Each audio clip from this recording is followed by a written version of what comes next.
Today, let's talk about 5 mistakes I made in my first year as an entrepreneur. Now, I want to be clear, I don't mean my first year in business. This was after I started making some good money, and so when I really considered myself a real entrepreneur. So let's jump right into it. The first mistake I would say is that I fired way too slowly. I grew up being taught that you really needed to be polite and nice to everybody, and there was no other way to be.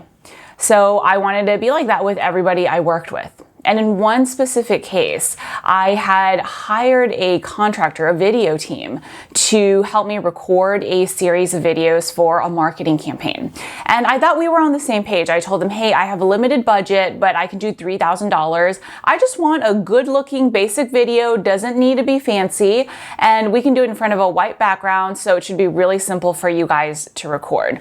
I even showed them an example of a video they had done with another one of their clients and said, I just want it like this. Can we do that? And is my budget feasible? And they came back to me and they said, yeah, this is super simple. We're going to do the best we can and it'll be totally fine. So the 2 people that I worked with were really nice.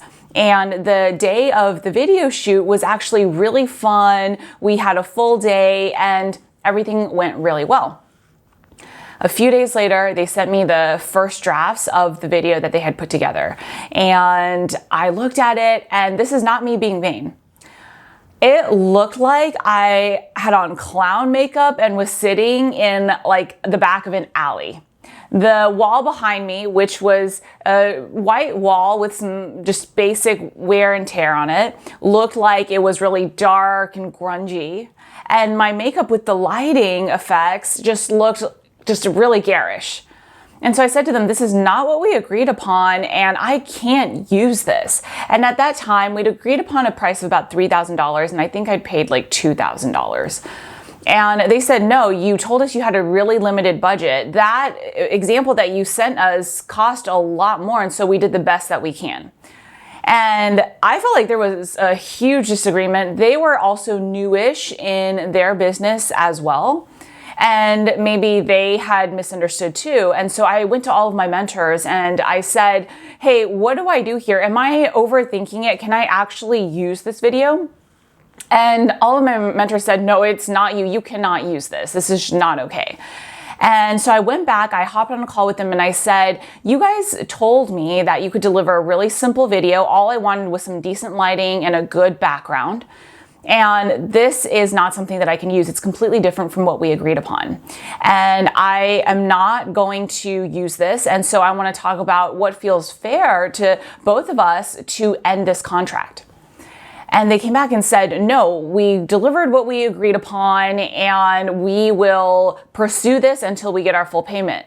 So I had a mentor who said, I wouldn't even pay a single dollar more because they just completely miscommunicated and misdelivered. And I would probably even pursue it and get my money back. And I was so scared of just being a bad person and being disliked that I did not do that. And so I hopped on the phone with them and I actually ended up crying because I just felt so horrible and mean, even though I, to this day, believe that I was in the right. I still have never used that video and I don't even have a draft of it. Otherwise I would share it, but trust me. And so what ended up happening was I think I ended up paying like 500 or 600 or 700 of the remaining $1,000. And then we parted ways and I didn't even get a copy of the video. So I would say in that case, I just took way too long. I was way too scared of not being seen as a nice person versus just, there's a big difference between being nice and being kind and being in integrity. And I should have been more concerned about being in integrity and having that strong communication with someone about the right expectations in the beginning. And then when they were not met, what we were going to do. And so that was mistake number 1 that I learned that lesson. It cost me about $3,000, but I never made it again. And so I would say that was absolutely worth it. Mistake number 2 is really similar. So you're going to see a pattern where, again, I think most of us are raised to be really nice and polite. I grew up in Texas, and I'm Asian, so it's the best of both cultures in that respect. But like I said, there's a big difference between being kind and being in integrity and doing what you're saying you're going to do versus letting people walk all over you just to be quote unquote nice. So mistake number 2 was that I just tried to please everybody.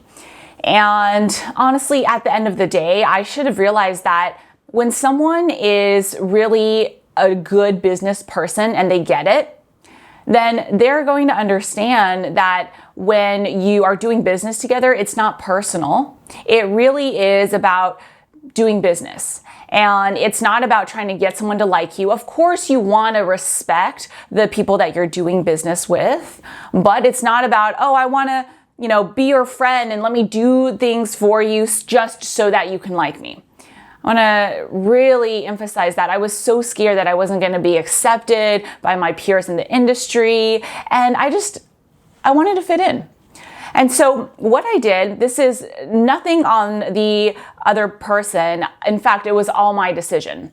So I take full responsibility for it. But what I did was I had agreed verbally that I was going to do an affiliate promotion for a friend, a colleague of mine who I really wanted to like me.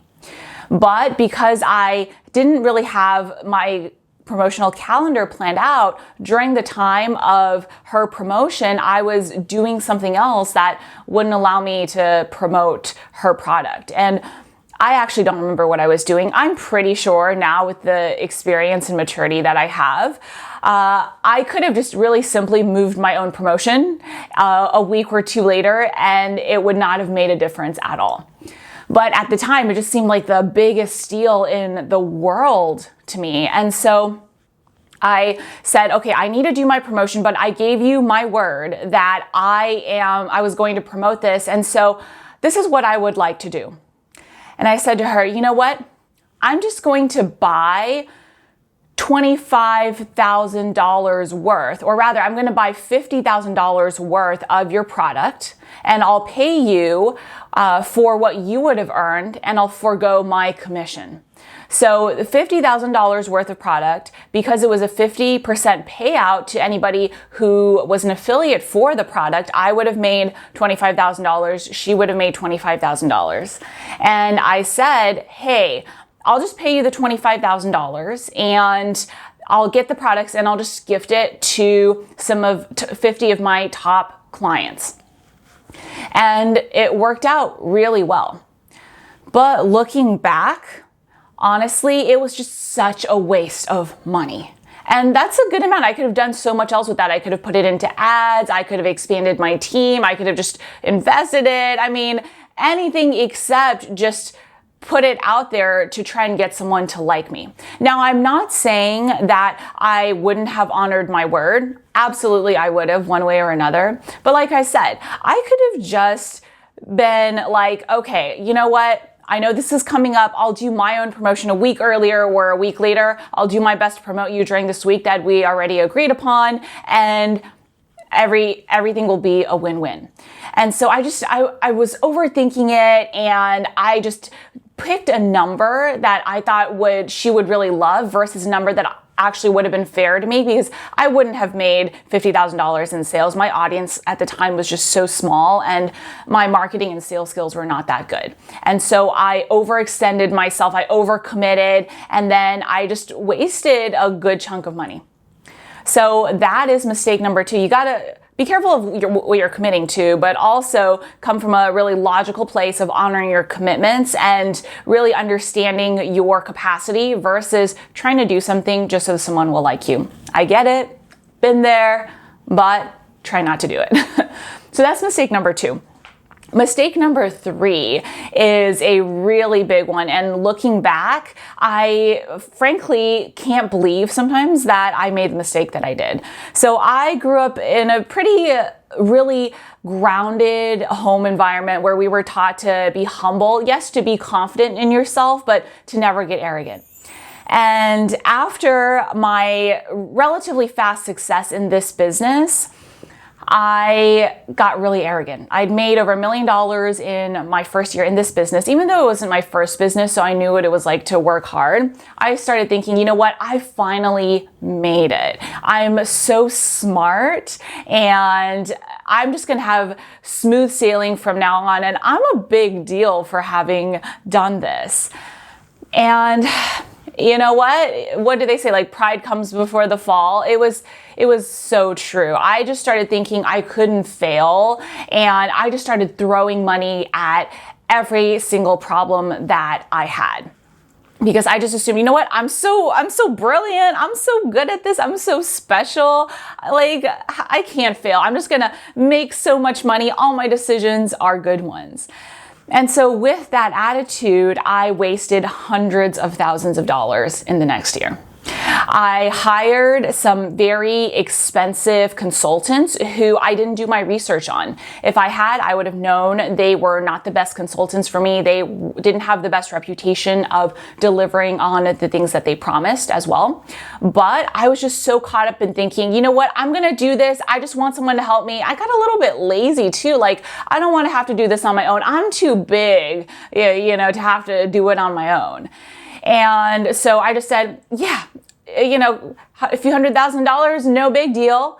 It wasn't like I wrote that check all at once. It was spent over about a year. So it was just like, okay, 5 figures here, 5 figures there, and it added up. I might have done something different if it had been just a one-time lump sum payment. Who knows? But essentially, I was just way in over my head. I also started really increasing what I was spending in every way, increasing my team, increasing what I was spending on my traffic, on my paid traffic, because I just thought, you know what? Nothing can go wrong. I even put a lot of money into launching a new product that I had never launched before, which is one of the dumbest things that you can do, right? Anytime you want to launch a new product that's untested, you want to test it first, no matter how experienced you are. This is why huge companies, multi-billion-dollar companies, still have failed product launches, because all the money, all the experience, all the talent in the world sometimes can't predict how other human beings are going to react. So you want to be a little bit smart with that. But I just thought, I can't fail. And so guess what? I failed.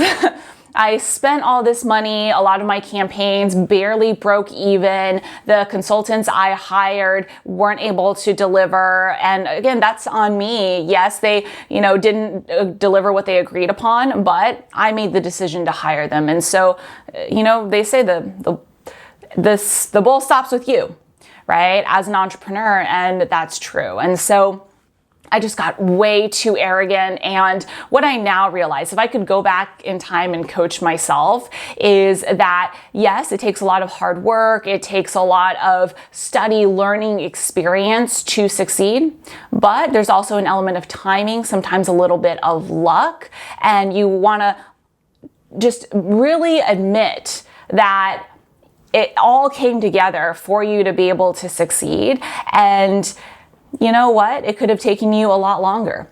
And so you want to stay humble and realize that nobody is perfect, no matter how much success they've had. And just because you've had a few successes doesn't mean you're going to keep on succeeding, especially if you have the wrong attitude. So that's mistake number 3 that I made. Oh, mistake number 4 is another big one. Growing up in a really frugal family, I should have known better, frankly. My parents are the kind who, my parents have used the same wallet all their life, essentially. My dad has worn the same 5 t-shirts for as long as I've been alive. That's the mentality that my parents have always had. I should have known better, but once I started making good money, I started thinking, okay, I've made it. I'm just going to keep on making more and more money. And so it's time I live it up. I've earned it. And I'm not saying that when you work hard, you shouldn't treat yourself. But in the grand scheme of things, you don't need to be treating yourself to everything, which is what I did. I decided to move into a really fancy apartment in New York. And we know New York prices, it's really easy to spend a lot on where you're living. I decided to live in this really fancy high-rise apartment that I'd always wanted to, with all the amenities. I mean, it just looked so amazing on the outside, and the price matched it. Let me just put it that way.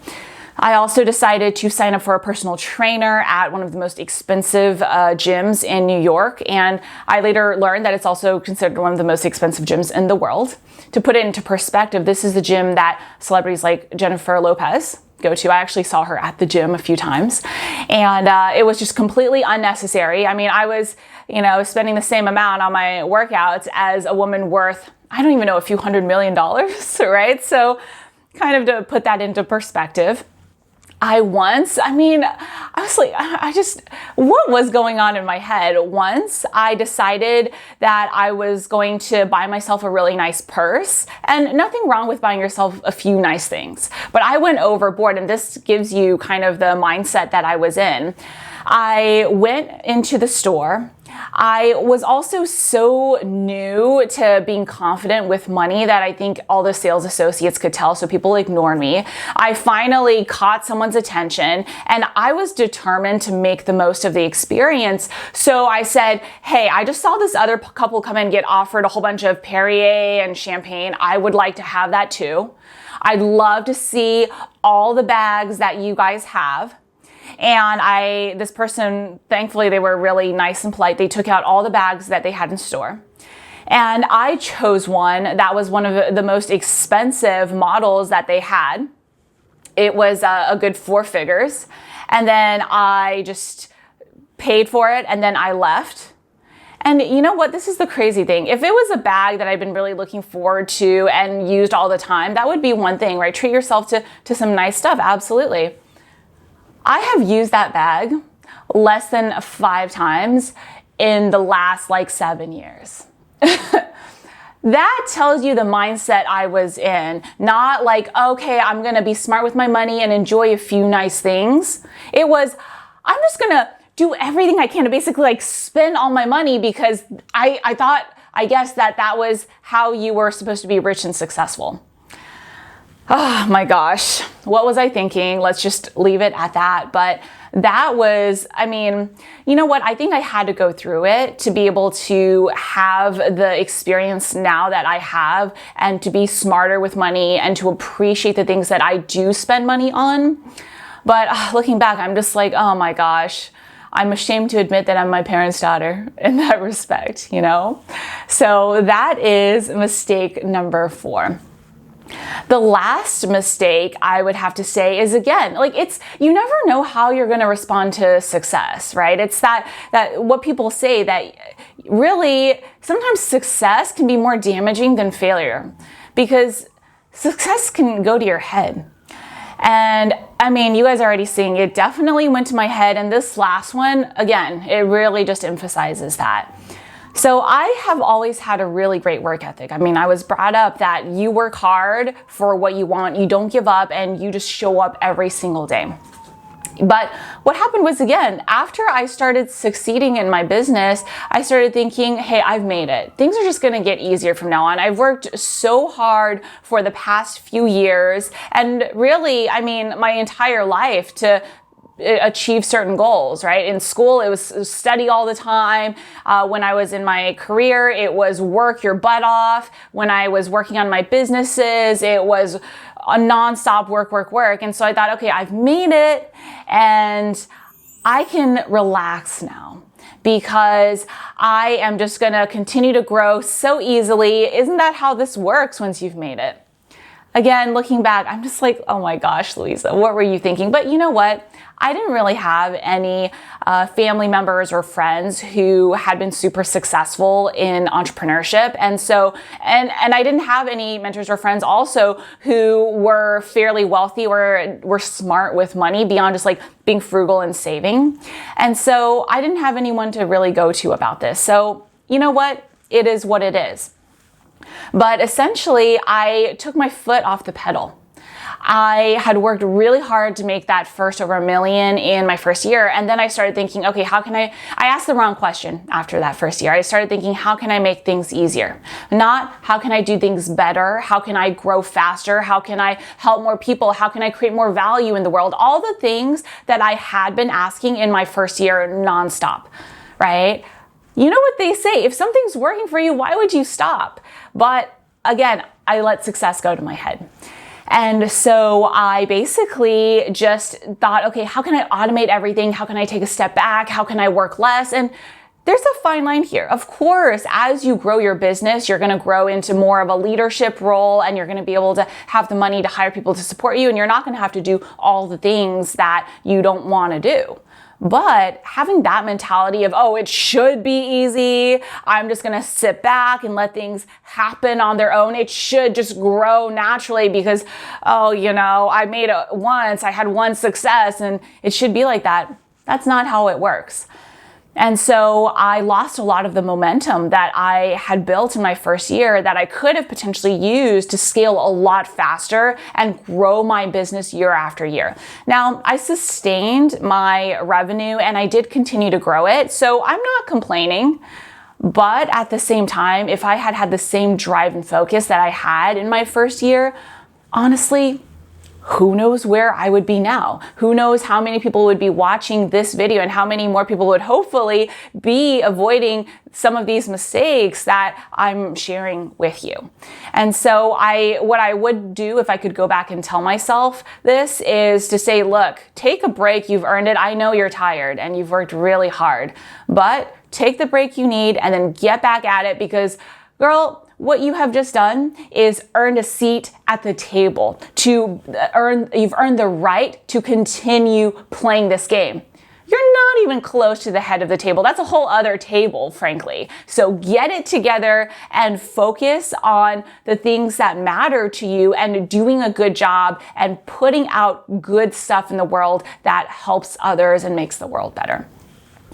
So that is what I would say to myself for that. Now, I have to say through all of this, thankfully, one mistake that I did not make, and I made all of them except this one, is that I at least did not give up. After every single mistake, after losing 5 figures to 6 figures and really beating myself up for just having completely lost my head, basically, at least I picked myself back up each time and kept on going. So if you're in a place where you're feeling like, I don't know if I can do this, I don't know if I can pick myself back up after all these failures and rejections, you can. It happens to all of us. And so what I would recommend that you do is I've got a really great video for you on the 4 thoughts that successful entrepreneurs never think and how to shift away from them if you're possibly thinking them. So I'm going to put that video for you right here, and I will see you in that video.